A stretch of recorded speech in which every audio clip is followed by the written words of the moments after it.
Neredeydin bulut yüzdüm, yağmur yağdı gelmedin.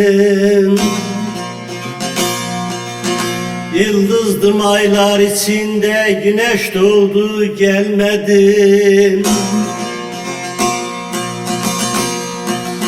Akarsuydum, enginlere karışmaktı maksatım. Bir zalim yönüm çevirdi, bendim soğudu gelmedin. Gelmedin dost.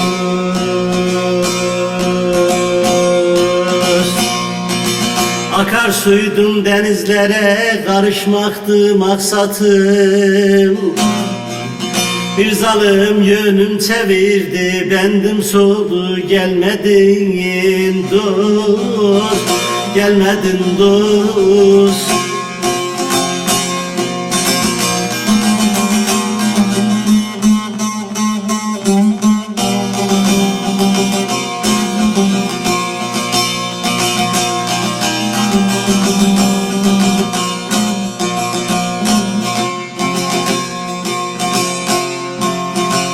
Yıldızlara sordum seni, dönüp bakmadım aya. Şapkın yere ışık saçtı, serptin nurun dünyaya. Nece kızgın çöller geçtim, rastlamadım Leyla'ya. Kerem'in külüne sordum, dedi sağdın gelmedin dost, gelmedin dost.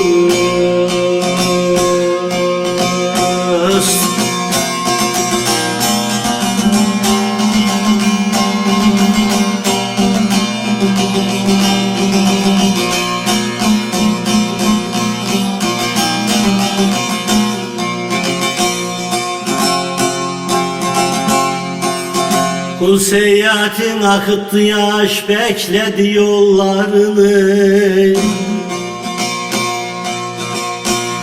Bir günüm ümitsiz geçti, beklemedim yarını. Zehreyledin canımıza başkın rüzgarını.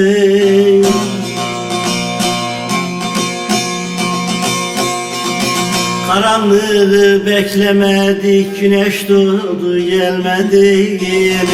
Ah gelmedin dost.